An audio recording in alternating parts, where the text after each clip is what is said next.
Thank you for coming on to Mental Health Monday.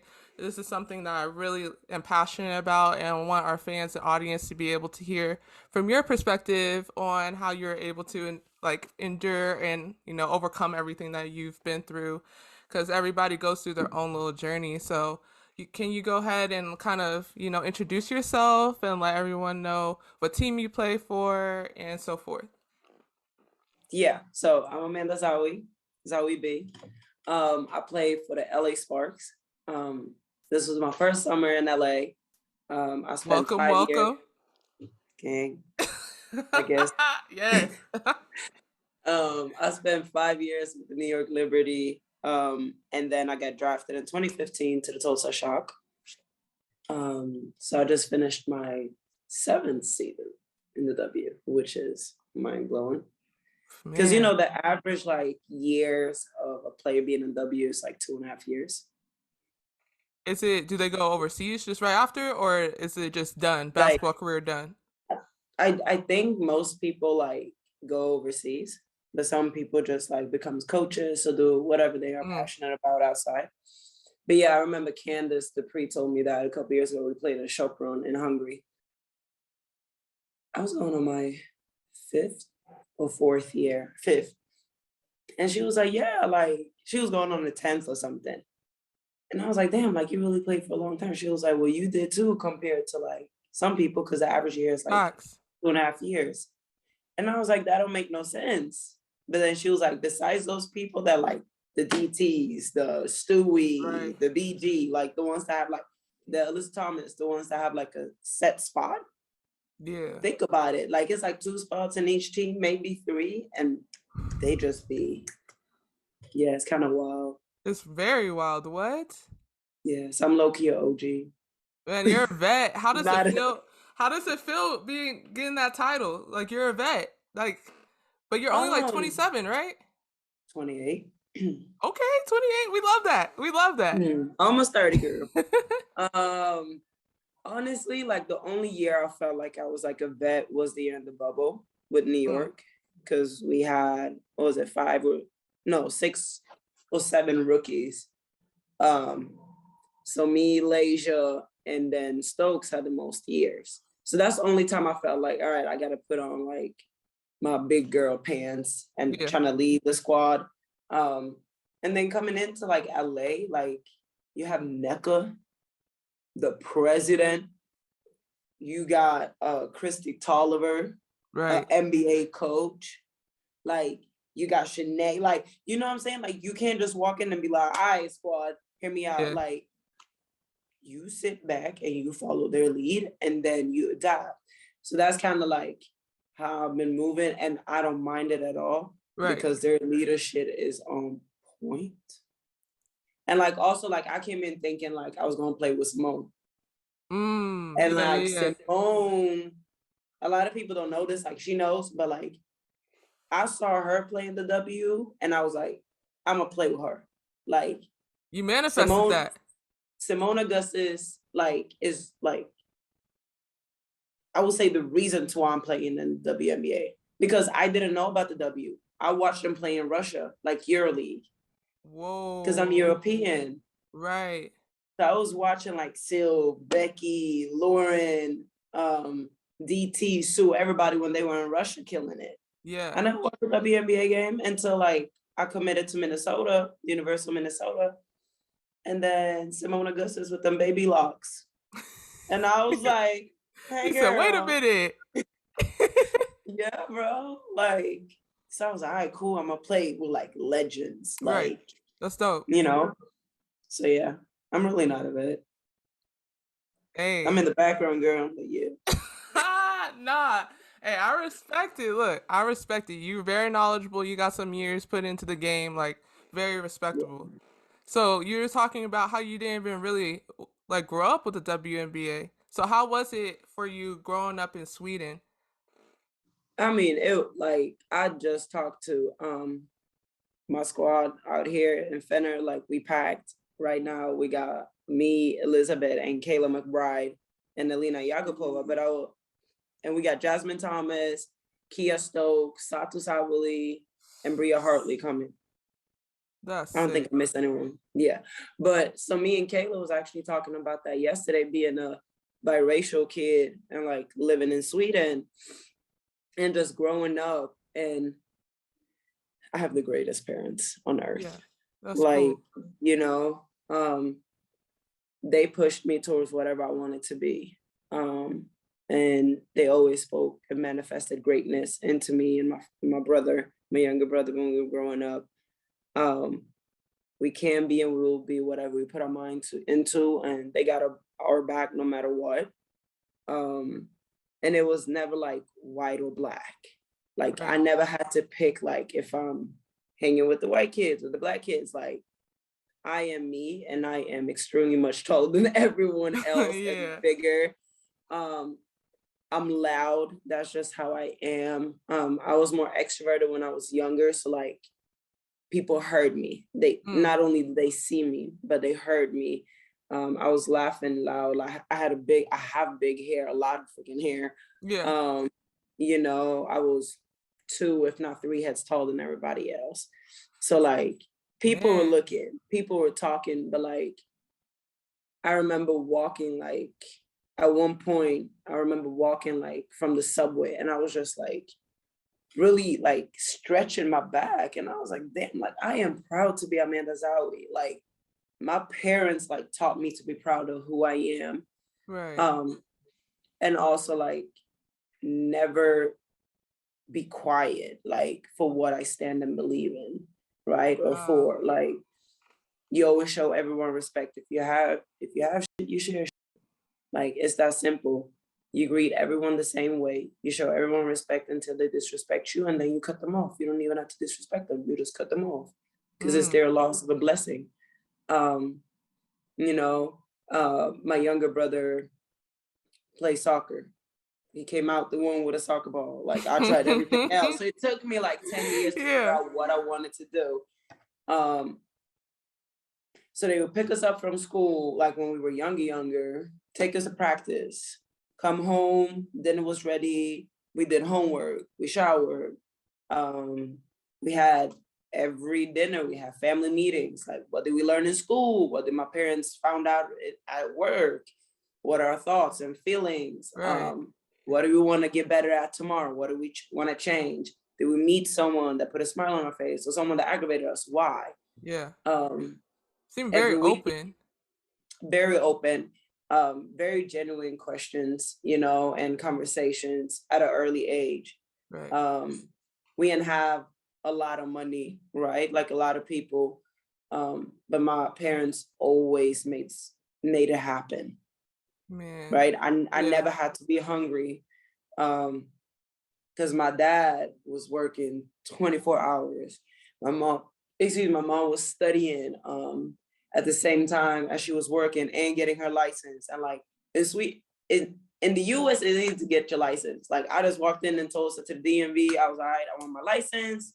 Bam, bam, bam, drove for Yeah. like 2 seconds.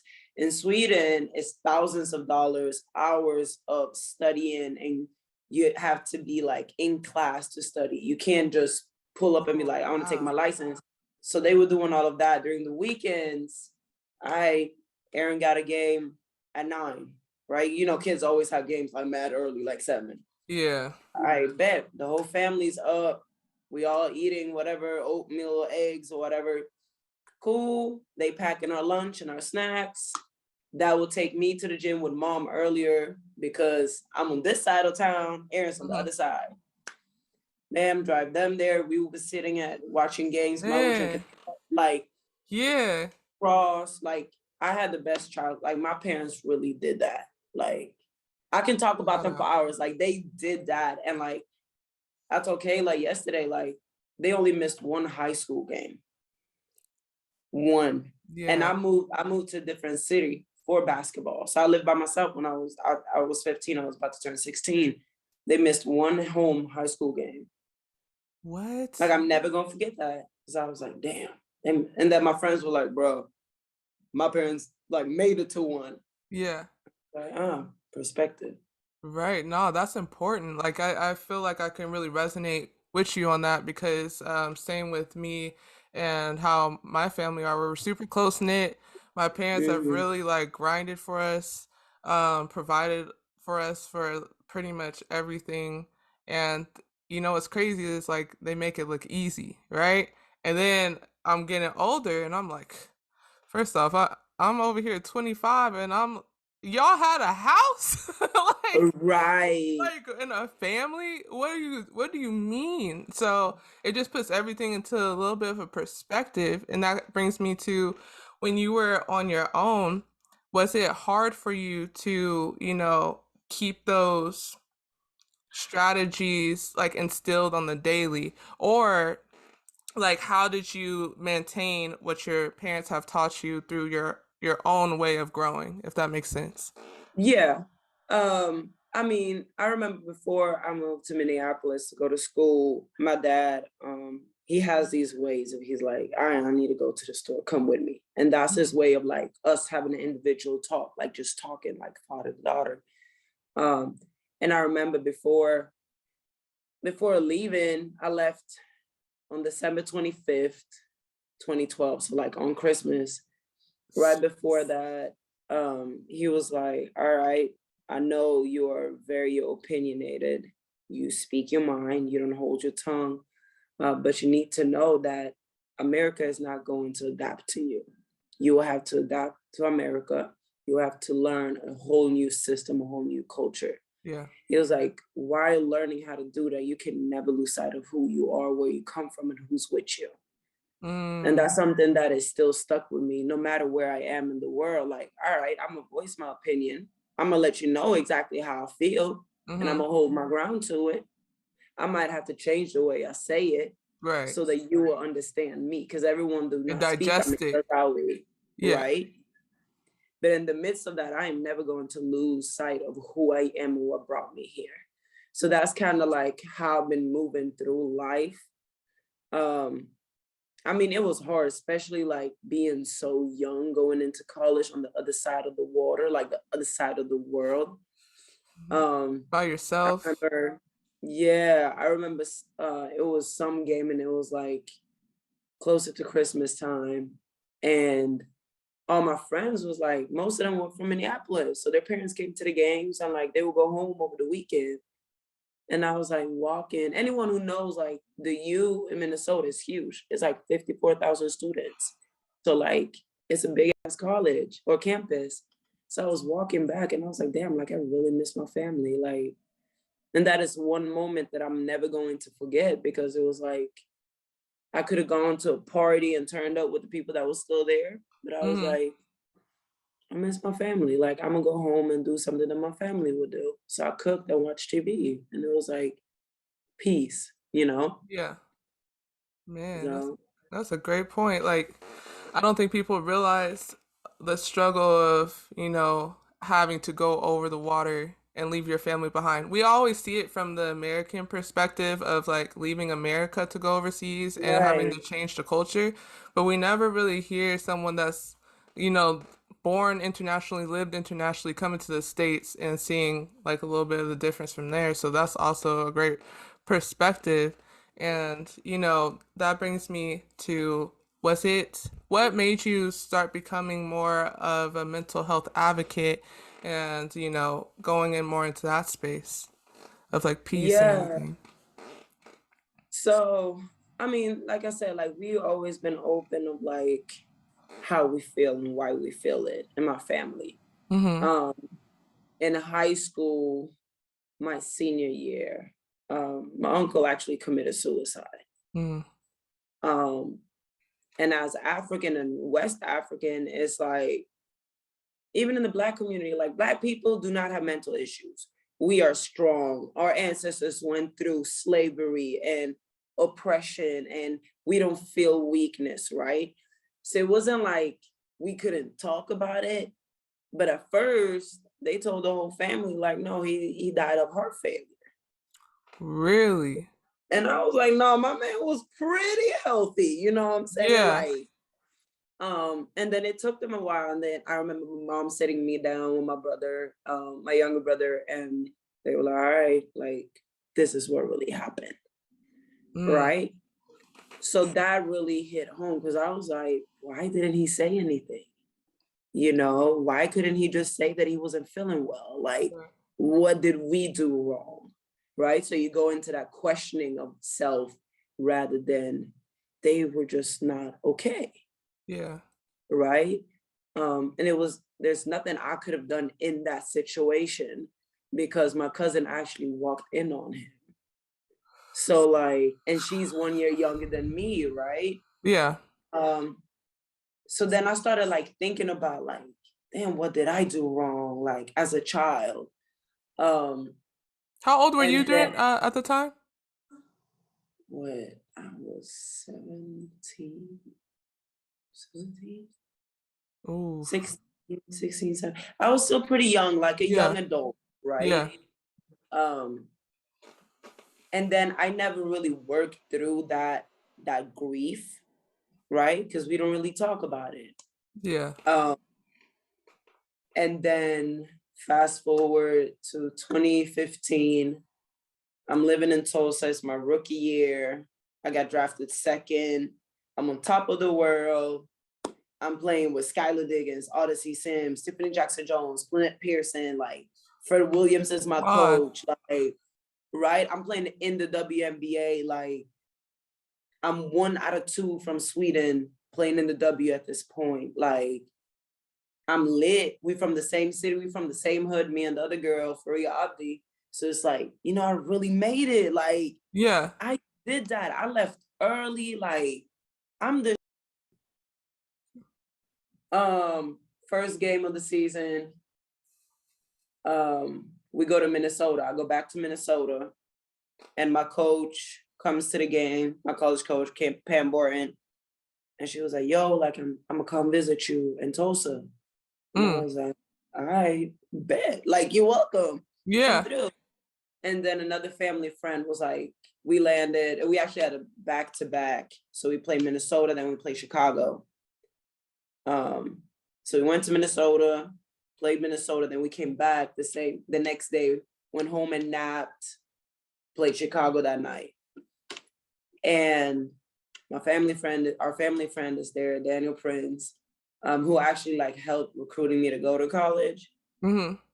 And he was all right, I gotta sit you down like the next day after the game. And I was like, all right, what's up? He was like, let's call home. And I was like, good idea, son. Like, let's call home. And my mom, you know, on FaceTime with my dad. My dad, you can tell that like he has been crying. And my mom Mm. is like, hi baby, how you doing? And I was like, I'm good, how are you? She was like, so we are going to get through this. And I said, okay. I know I didn't play that many minutes, like it's all right. Yeah. Yeah. And she's like, I got cancer. Stop. And I was like, no, you don't. She was like, but we are going to get through this. And I was like, but you don't have cancer. Yeah. We don't get cancer. We like, it's not in us. And I didn't tell anyone on my team because I was so angry. Mm-hmm. And I was angry for such a long time throughout that season. And it was like the world was against me. Like I was praying, but I was praying angry. Yeah. Oof. And it took me a long time to realize that I actually like I was not okay mentally. Right. And I was like, something's wrong. Like I'm not eating like I'm supposed to. Like I'm stressed. Like I'm waking up in the middle of the night sweating. Like, You're like, it's a lot. It's a lot. right. But how do I call my mom who's getting chemo in Stockholm? I'm in Tulsa, Oklahoma. Yeah. I can't sleep. I'm sweating. My mom is losing her hair. My dad had to shave her head. Right. So it was like I just held it in, which built up. And then with the years, I was like, you know what? That was probably like the start of anxiety and Mm. panic attacks that Mm. later on led to depression. Um, and it's not a fault of anyone. You know, you Right. can't, Yeah. you know, but it's easy to just be angry, especially at God and like our ancestors. Like, damn, y'all took me all the way Yeah. over here just to be like, let me drop a little bit of anxiety. Man, it stacks Uh, up too. It stacks up. yeah, it stacks up. And then for me, until you have those conversations with other people, like I'm not okay. you don't really know that you are not okay That's until that's that part right there. You don't know that you're until not okay. until someone tells you like, "Yo, I'm not okay." But like, "Damn, why you not good? Like, you're living the life." And then it's like, I have the exact same feeling. I can't sleep. My Mhm. chest get tight. And then it's like, I don't know, for me, it was never really taboo to talk about it. And Yeah. Twitter is like my social media, like that's my jam. So like, how y'all feeling today? 20 people. I'm feeling like and I'm like, well, damn, let's talk about it. Let it Yeah. out. And I don't know, that's kind of how it was like, it became my outlet more so for myself to like let the world know, like, you can play on the highest stage in the world, you can be making bread, you have a great ass family, you, at the time, you got girlfriends, boyfriends, best friends for lives, Yeah. but you still do not want to wake up in the morning. Yeah, you need to It's let deep. that go. Like you need to let it out.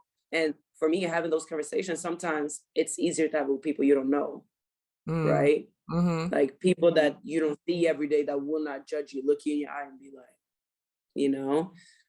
So that's kind of Absolutely. how I started. And then I realized that other people have the same needs as me. Right. Like, I'm not doing well. All right, well, let's talk about it. Or Right. just so you know, I'm praying for you. Or you know what? Today is okay not to be okay because it's freaking gloomy outside and you just want to be inside crying watching Netflix. Man, I'm And other telling you, days, it be like that. it's sunny as hell. And you really should be out drinking bottomless mimosas with your best friend at brunch. But all you really want to do is lay under the covers. Do that. Yeah. Take care of yourself.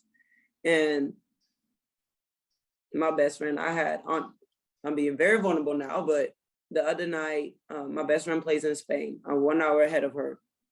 And she had a game yesterday. And I knew that. So the night before I texted her, I said, B, I'm not okay. Mm. Crying. And I don't want you to feel sorry for me. I don't want you to text me that everything is going to be okay. I'm just letting you know that right now, in this moment, I am not okay. And she Yeah. had my back. And she didn't need to be like, oh, you're the greatest. You have done this. Like, no. Like, I'm like, you better. It's like, you Yeah. good. You're going to get Yeah. through this. Cry your tears out. Pray. Go to sleep. And you're going to wake up and you're going to feel better. If not, I'm here. Right. So, Dang. like, That's first off, having someone like that is an amazing feeling because you don't feel like you're being judged, like how you had mentioned. I think that's the number one thing that people, restrain themselves from talking about that because they'd be like, as soon as I tell someone, they're telling me, well, you got everything. Why you sad? yeah. Or You like, know? people have it worse than you. And I'm like, Yes. okay, I get that. And I understand that there are people who are poor, poor. Yeah. I get that people are living in under abusive roofs with husbands or wives and parents. And I Right. understand that people are sick. Right. And it's okay to acknowledge that. But I'm not going to disown the fact that I am not doing well today. Right? I Because think if I that's can it right heal, there. then because if I can heal, maybe I can help someone else. And it's what I'm actually struggling with is I like to heal other people. I want everyone else to be fine. So I'm pouring from an empty cup. Mm. Yep. And then at the end, I had to give you the cup and it leaves me with absolutely nothing. How am I going to restore or fill myself in order to help you and help myself? Yes. So sometimes it's okay to be like, you know what? I got you tomorrow, but I need to take care of me today because I am at E and I am empty. I am drained. I haven't eaten. I haven't drank. I can't sleep. I'm crying. I don't want to be up. Yes. So listening to your issues right now cannot be my priority because I'm just going to bring you down and bring me down further. Mm. So that's what because I'm the one like, tell me all your issues. Like, let me heal you. Let me Like, let me try to restore help you you. solve this. Right. But then it's like, how am I going to help you? How am I going to feed you if I don't have no food? Oh man, that might be the quote. That You might be the know, quote for the year. Yeah. like I can't give you if I don't have anything. Man. Unless we can like try to lift each other up at the same time, but it can't be me pulling you up if I'm not okay. And some days you be finding like crumbs on the side, right? Like, you know what? Actually, I have a little bit. Mhm. But if I don't have anything, like, how am I gonna help you? I Man. don't know.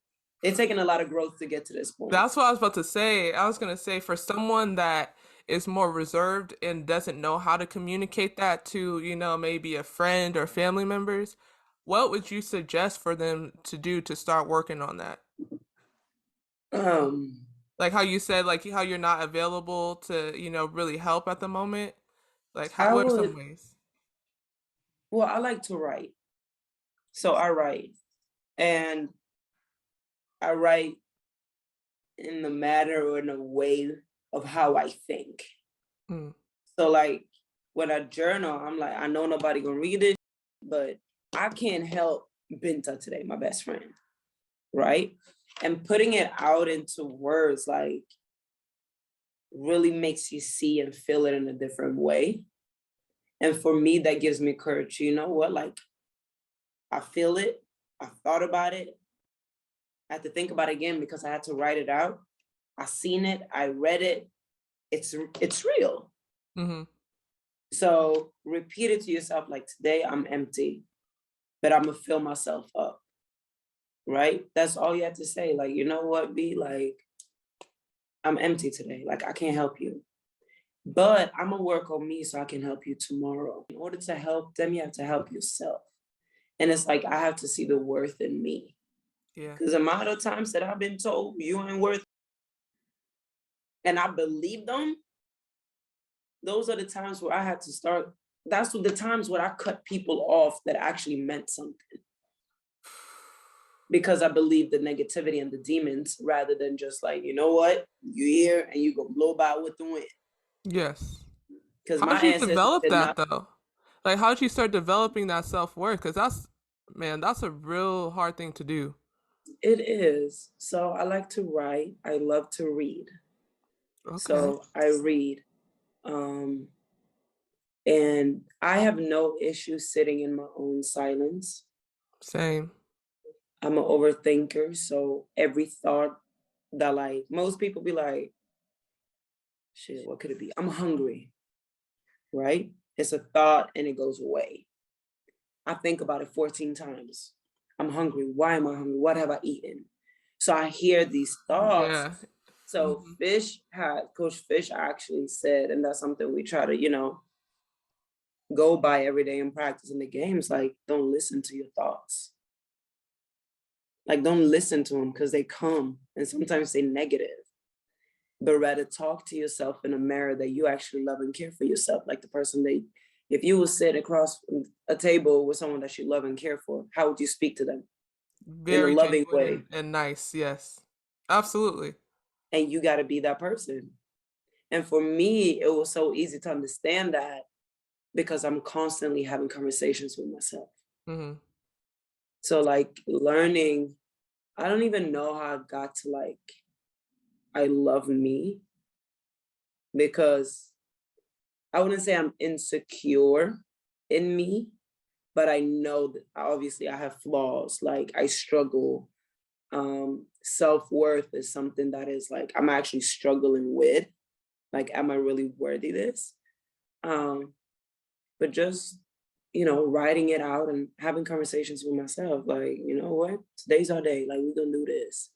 Yeah. Um, I also did in LA, and I thought about it the other day. I had this jar, right? A simple jar. And every morning posted, I like colors.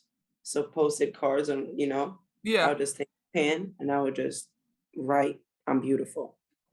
Crumble it down and put it down, lock it, come on for practice. If I had something to say to myself, I just wrote it down.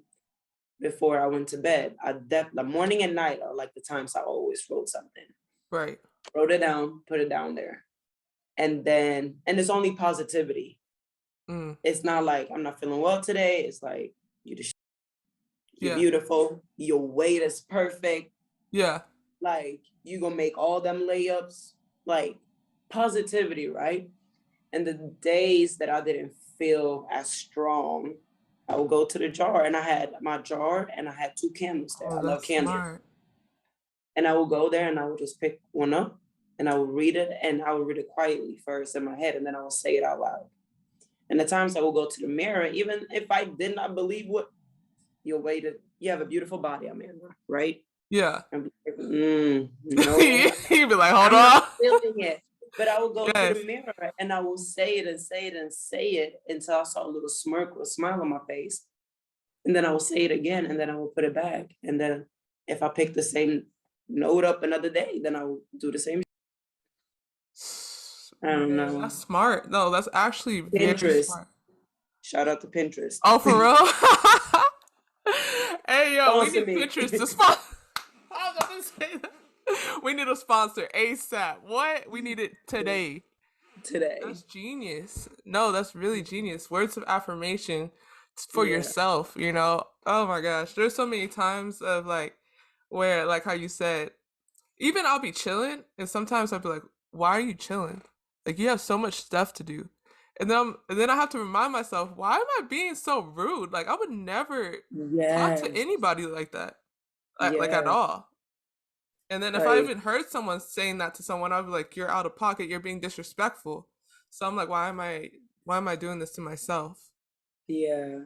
And I think like with social media, like there's this image of how we're supposed to look and how we're supposed to And what? talk.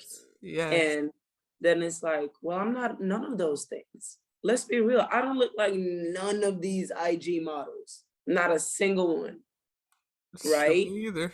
Yeah, So like it's it's put in our heads of this, especially this generation now, that it's like we have to be a certain way.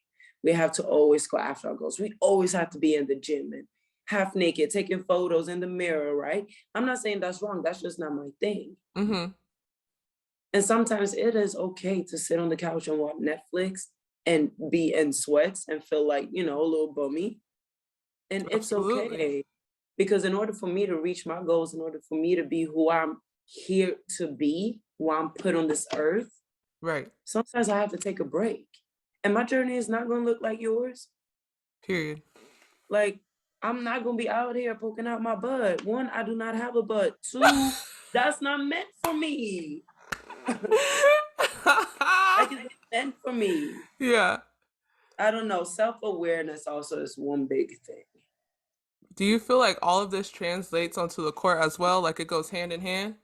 Or do you think it's different when different environments? I mean, for me, like, I know if I'm not well off the court, I'm trash on the court. Mm, And you see me play, like, I wear my emotions on my sleeves. So, like, if I'm really, really down, like, it comes on the court. I can start the game happy. yeah. But if you found me a little bit too hard, no, son, we're not doing that. And that's It's something over. that I'm trying to like work on. Like, it's separate. Right. But when you have been in a darker place, right? Or a lower place, sometimes it's hard to like, they fear like, these are my thoughts and emotions, and this is really who I am. Mm-hmm. Um, but then when everything is great, it's like shit, bring the same energy from off the court to the court. Yeah.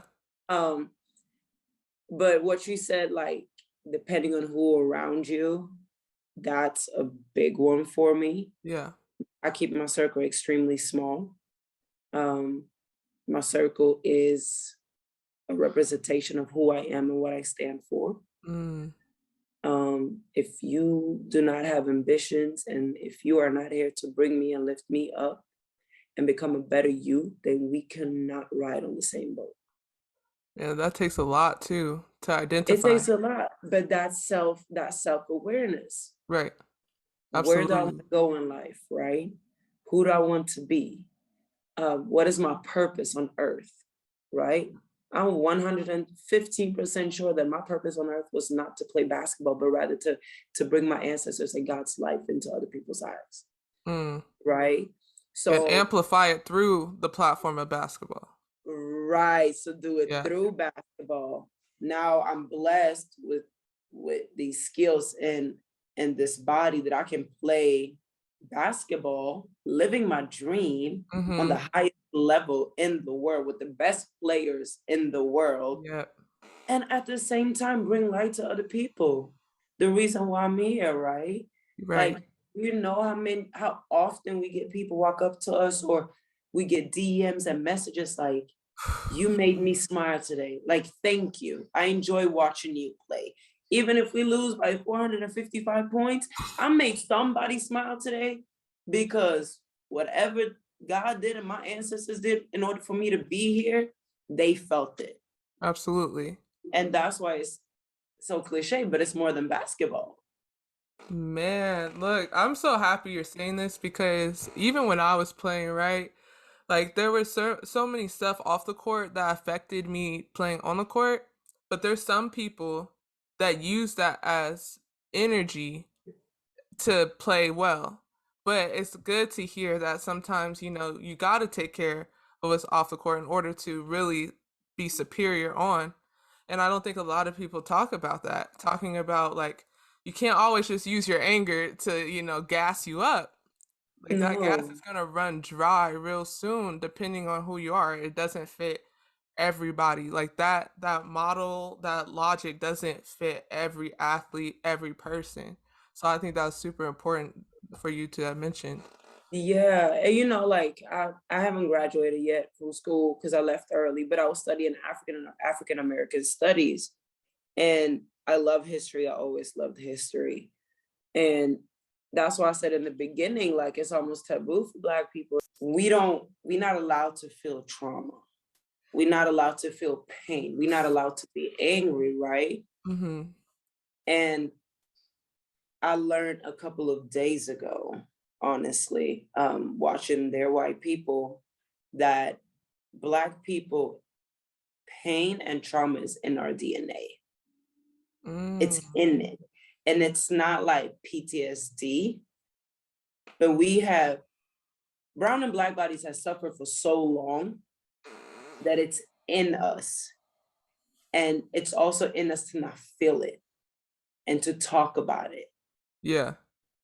So like when we see all of these Black movies of all of these athletes, they so angry. They have so much in them. And it's like we gotta keep them angry. Like how do I tick them off to stay angry, to play well, Sick. rather than sit them down, talk this shit out, and how can you be a superstar without being angry but and enjoying this ride? I don't Man, know, I felt like I really spit some knowledge right there I because I just learned that. no, I felt it. I felt it because a lot of the time, and like how you said, it's never of let's subsidize, like let's get rid of the pain, right? Like let's figure the pain out so we can make you the best individual overall, so it can translate onto the field, the court, whatever it may be, and Hmm. even your personal. I felt like I've never really encountered any program or any other outside source that has helped me when I was an athlete to really tap into anything that I was struggling with. So I think that's been for generations something that we've had to deal with, and since we persevere without really, a hitch, like no one really dives into it except our own community. Because now we're Right. starting that dialogue where we're like, all right, I'm getting tired, y'all. Like it's really messing me up. I'm seeing all the stuff that's happening within our community, the killings, like the political ties, everything that's affecting me. It's stacking up way too much. And so I think that's when I started being like, yo, let me start having more dialogue about this and being Hmm. able to talk, because talking about it is one of the first steps to healing. You know what I'm Yeah. saying? And like we touched base about this like before we started the interview, but that's how I got into therapy last Mm. year. Um, Do you recommend? I recommend therapy, though I tried it in college. And nothing against the therapist, nothing against my school, but they put me up with someone who did not look like me. And r- I didn't see myself. I didn't recognize myself in them, right? Yeah. And I was younger and I never gave her a chance because she was blonde with blue eyes and she looked like a cute little Barbie doll, right? Mm-hmm. And I was like, you can't feel my pain. You Yeah. can't, there's no way if I tell you that I'm angry at the world for killing Black and brown bodies that you can say, I feel you and I Mm-hmm. will believe you. Right. You can sympathize and you can feel sorry and try to be an ally, but you can't tell me that you are feeling my pain Yeah. It's because the pain you impossible. feel is different, right? Yeah. So, It's the pain of a spectator. and my mom is white. My mom is my best friend. My mom is white. And this summer, Ahmaud Arbery was murdered, right? I'm never going to forget seeing the video the first time. Mm-hmm. And I watched it without sound. And I watched it over and over and over and over again. And I was like, something ain't right. Like something in me is hurting. Mm-hmm. And I remember me and my mom had decided to have a little brunch. I have an apartment in Stockholm that I was renting outside. People come in like they wanted to see it. Like we would go there on FaceTime and show them because it was during quarantine. Right. And then we walked home and mom was like, what's wrong? And it didn't help that it was the anniversary of my friend's death day. So it didn't help. And I came home and I was like, Mom, I gotta show you something. And she was like, all right, what's up? And I was like, it's a killing of an innocent Black man running. And they murdered him. And she was like, I don't know if I can see it. I said, Mom, you have to see it because I'm not doing okay. And I can't be the only one feeling this way in this house right now. Yeah. Right? So we watched it without sound. And then we watched it with the sound. And we both sat on the couch and we kind of just collapsed. And the pain my mom felt was that could have been her husband or son. Mm-hmm. She got two Black sons, right? My older one and my younger one. That could have been her son. For me, that's my brother. That's my dad. Like, that could have been me because I'm Black and brown body. The society do not see me. Oh my God, there goes a mixed chick.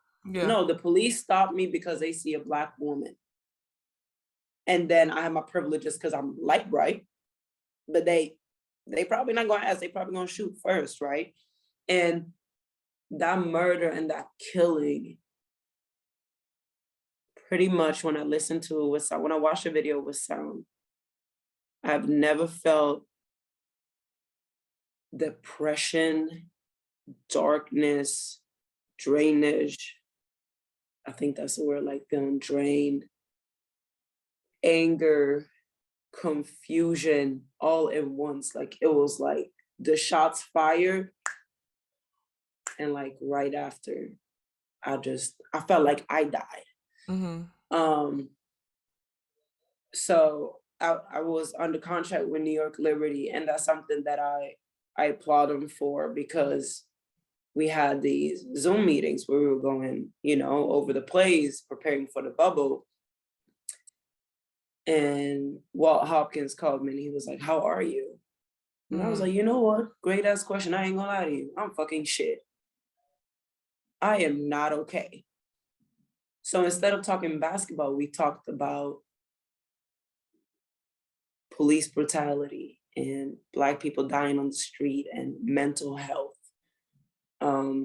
So I talked to Miss Ohima, who works with the New York Liberty and US basketball. And I said, I need to talk to someone. I need to talk to someone. I think it's time.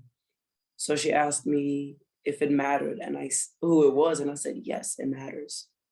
I need a Black body because I need someone to understand the pain that I'm feeling. Right. Someone that knows when I tell them that I'm scared every time my brother and my father, when they leave the apartment and I say a silent prayer in case it didn't come home, I need somebody to know what I'm talking about. Mm-hmm.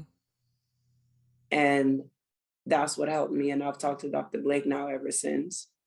And it started off as I'm angry at the world and I'm angry at these police officers and I'm angry at the justice system and I'm angry that we are protesting and I'm angry that every single Black name turns into a hashtag and I'm angry about poverty because Africa is not poor. The continent is not poor, but we are draining them of their richness and leaving them with nothing. I'm angry. And then it turned into, well, who are you? And why are you feeling the way you're feeling? And now, shit, we're talking about my relationships, my past traumas, my success, my happiness, all my blessings. And he has really helped me in seeing my self-worth. Just helping me and loving me Yeah. and trying to like, how can we change this world into a better place? How can I shine that light that my ancestors worked so hard for? So Mm-hmm. yes, therapy. Black people go to therapy. It's great.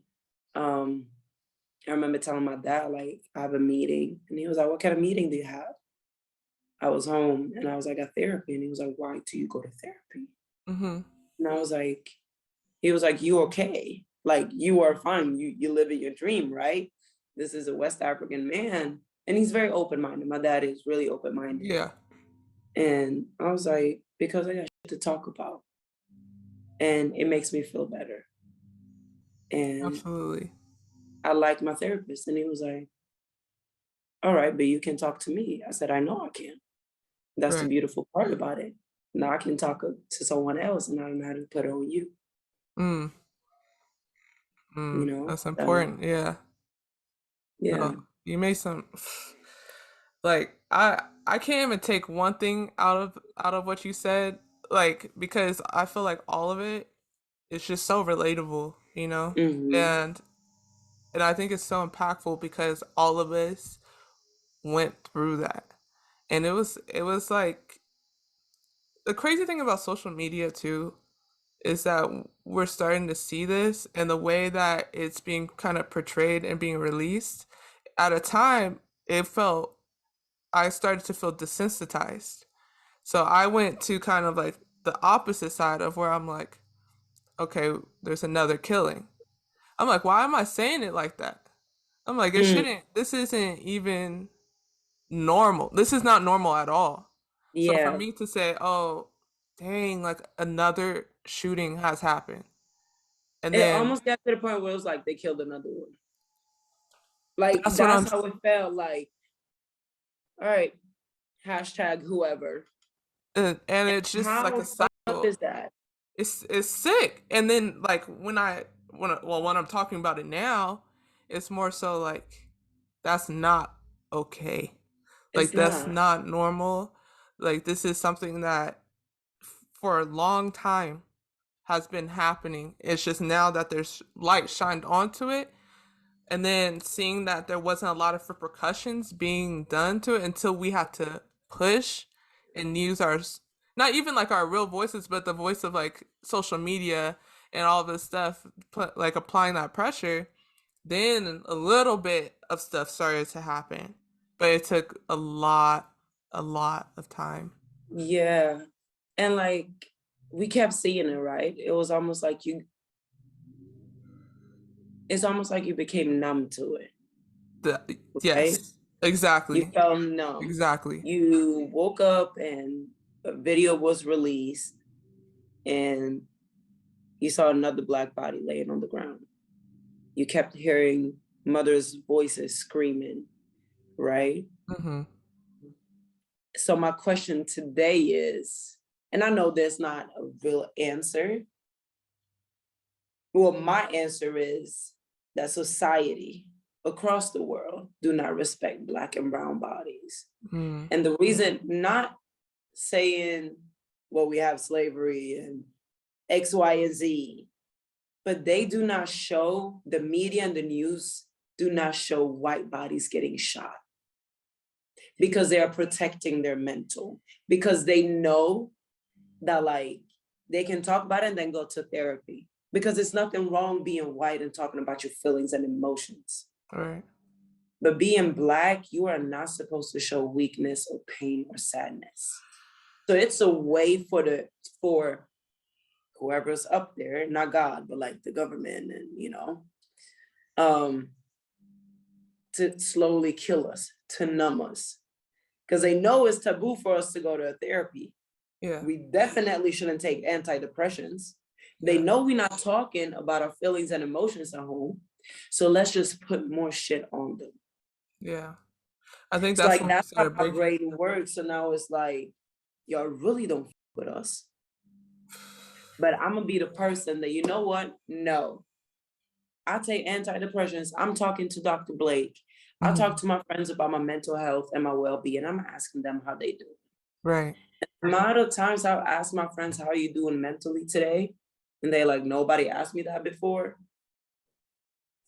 It's my brain up. Oh Because yeah. how can no one ask you how you're doing mentally?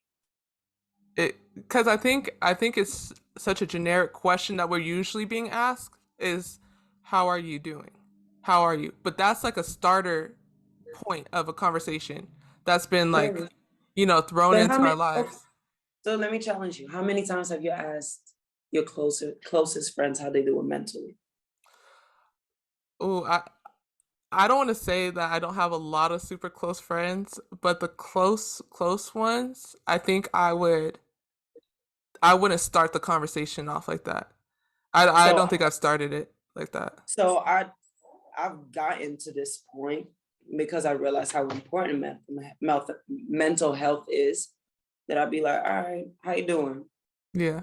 Cool. All right, how are you doing mentally? Like, Yes. let's Yeah. skip the bull. Yeah. Like, how are you doing? Like, what's really going on up in there? Right. Because I know if you ask me, I'm gonna tell you, you know what? Yeah. I I do not know. want to wake That's up funny. today. I was literally talking about that too. I've been saying how I've been trying to be more honest with that Yeah, question if it's being asked. So I legit be like, I'm okay. Like I'm doing all but it's right. I'm not not for the best. everyone though. Yeah. Like, and it is a time and a place. True. Like, I wouldn't ask like if we about to play in Atlanta and Candace Dupree is there, and I'm like, Jumpo, how you doing mentally, buddy? You right. Like, Right. no, if we go out and eat after, like, so how you really doing? Yeah. Like, what's going on? Like, in the way where it's non-judgmental, like I'm here to listen. And I won't have an answer to you, but I'm gonna have a shoulder if you need to. Right. And I got two hands if you need me to clap it up because we celebrating something. Man, you know what? That brings me to this, right? So, Derek, I read an article and Fisher was talking very highly of you. And he has said Amanda's communication is off the charts. Everyone had a challenging year in 2020. She's pushed through a lot mentally and physically to get herself to the point where she's on the court with a new team and a new group. And then there's also, it's not a quote, but they wrote how you emerged as an emotional pacemaker. So how did you feel, or have you heard him say that, or have you heard the quote? Yeah, How yeah. did you feel when he said that? I think it's all credit to him though, and the staff and the culture that he is building in LA. Mm, Because he is honestly the first coach that, like, on the court, like I mentioned, Walt Hawkins from New York, but he's the first coach I think that right before practice asked me how I'm doing mentally. really? Like, Yeah. hey Z, how you doing mentally today? And I was like, no, you know what? Let's skip this because I'm about to cry before practice. Yeah. But that shows that he cares. And like I told you earlier, like my circle needs to be positive. Like Right. I need to have positivity around me in order for me to function. Right. Um, I How can't be important drained. Oh, sorry. How important is it to have, staff around you that really cares mentally, not just physically, about their I players? mean, it's so important, and I think that obviously Fish played, and Mhm. he had Phil Jackson as a coach, and he's very zen and in tune with spirits, and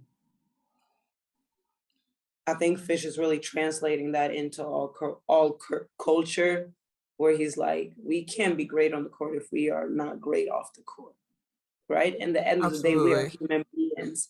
Basketball is not who we are; it's what we do, right? So if I'm not okay, then I can't play great basketball.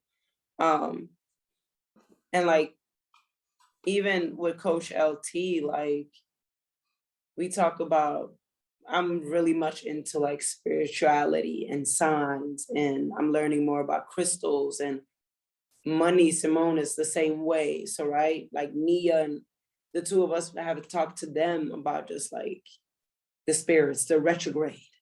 Because Mm. this retrograde that is in fact right now, dog, it is this one. And it's in Libra. Yeah, no, gotta go. Um, but just having like those people around you that like allows you to be really who you are and help you learn more about yourself on and off the court is extremely important. And then I would say I'm very positive. Like I'm a positive spirit. That at least that's what I strive to be. Though Right. I have my days where I'm like low key like a little vampire because I'm in my mood. Yeah. We all have But those though. right. But that's where the culture that they are building, Neck will be like, look at me, and I'm like, gotta pick my shit up. Mm. Like Sinead would be like, you know what? You only got an hour and a half on the court, and then we can talk about what the fuck is going on. Yeah. Lim will look me in the eye and be like, today is not the day. Like, we're not doing this. Like, Yeah. I can't have you take my energy right now. Mm. Like, you will have to give because you asked me to give you positivity. Now you have to give it to me. Right. It's not a one-way street. Like, we give and we take. Um, So I mean, that's all credit to him as far as like coming into a new team with a, not really knowing how we're going to fit in. Yeah. Um, but most of the credit goes to my parents. Like they so positive, like and real with it. That's dope, man. I feel like your whole story is just it's seamless in the fact that we it goes full circle, right? Like you talk about like how you've been through a lot, but you're also very grounded with how you were raised, so you go back to your roots and how to, develop Hmm. strategies in overcoming certain things and to even branch off to try new things like therapy, you know, um s- affirmations, even the Pinterest chart that I'm really stuck on because I think that that is something that's super dope that I just never really thought about. And I think this is going to help so many people, especially, the younger generation that's coming up that feel like they can't talk about their mental health while they're trying Yeah. to be perceived as you know, as an athlete. And I think that a lot of people need to realize everything goes hand in hand. It's not just one or the other. So Yeah. I think that's super important. And speaking of basketball, you having to go play overseas right after season, going Hmm. from, a team that's really kind of like how you said, that's open and that's their dialogue is very, unique. Is it different when you have to leave right after, or do you just, figure it out? Um. So I just told my friend this. I actually haven't talked to him in a while, so we were sending voice messages. Right after season, we lost to Dallas. Hmm. We were in Dallas. We left to go back to LA that night. I want to say it was like a Wednesday we played him or something. On Thursday, I got a message like, all right, can you be in Istanbul, Turkey on Sunday? Ma'am, sir, with all due respect, I am really excited to come, but I haven't seen my mom in 9 months. I am Right. going the fuck home. Like, Hey, true though. and it's like they understand and respect that, right? Because they say, well, during November there's a break, you can get extra days. I play for the national team, so I don't get that break. So they like, so you can get extra days after that. But like for them, this is what they live for. This Yeah. team right here, this organization. And they pay me to be a part of them. So they want me here as soon as possible, Right. which I understand. It's just really rough for me. Like, I'm never home. I got 4 days after the W season to be home. 4 days? 4 days. It took me 24 hours to get home. I flew from LAX to London, London, Amsterdam, Amsterdam, Stockholm. You're So kidding. that I got 4 days, and which means I have to see all my cousins. I didn't have time to see my nieces or my nephew. I have, if I make a promise, I'm gonna keep it. I promised before I knew that I only have 4 days. I promised my cousin that just started high school that I was gonna come to one of her games. Mm-hmm. Bam, it's on the schedule. I gotta make it to the game. No matter what, I'm gonna make it to the game. Gotta spend time with my mom. Gotta spend time with my younger brother. Didn't get to see my older brother. My older sister came by for like 3 hours because she has work. So And she, yeah. and then it was all right, laundry, repack the bags. And it's not like I can just keep the same bags. It is hot in LA. It's been raining for the last 3 days here. Mm, So I gotta repack, didn't even think about right? that. Um, you don't have to go to all of your business meetings. I had meetings with that I couldn't make it because I Right. didn't have time. Because I prioritize my family. Yeah. So I gotta go see my family. Didn't make it to this meeting, didn't make it to that meeting. Couldn't go see my best friend's parents because they're on the other side, they on west side of Stockholm, on the south side. Okay. Couldn't go see them. Um, it's just trying to make sure my mom is good. My dad, my parents actually live in the Ivory Coast. They moved to the Ivory Coast. My mom spent the Okay. summer in Sweden because it's so beautiful, and my dad just stays like all year. So I got to make sure before my mom goes to the Ivory Coast this winter that she has everything in the house, that everything is set, that she has the money, that she has whatever she needs, right? Because I wouldn't be here if it wasn't for my parents driving me around. So my money is their money. Yeah. Their time that they invested in me got to go back to them. So it's very stressful. So leaving LA, oh my God, I had probably one of the worst anxiety attacks I ever had. Really? Flying, I was bawling like a little baby. And I was like, I don't know how I'm gonna do this. And then I came here and they had me in a hotel because the apartment wasn't ready yet. And I met the team and it was like home. Really? Like I went from LA that became my home like this, and I Yeah. came to Fender and it's like home. That's dope. And I was sitting here on the couch reflecting. I was talking to homeboy, like sending voice messages, and I was like, it's wild. Because to me, 2021 probably was worse than 2020 Mm. with my Talking about all personal, like the aftermath and stuff of it. the personal shit that I went through this year. And to go back to Fish, like I sat down with him and I told him everything. And it was at one point my mom was on FaceTime during shoot around because I refused to hang up. Mm-hmm. So he allowed her to be on FaceTime because he knew that was for the greater goods for me, Right. for his player, for a person that he loves and cares for. So this summer was really, really rough for me. Went into depression, all that. So I was on the phone, right? And I was like, everything that my ancestors did and everything that God put me through this year, Mm-hmm. it wasn't all for nothing.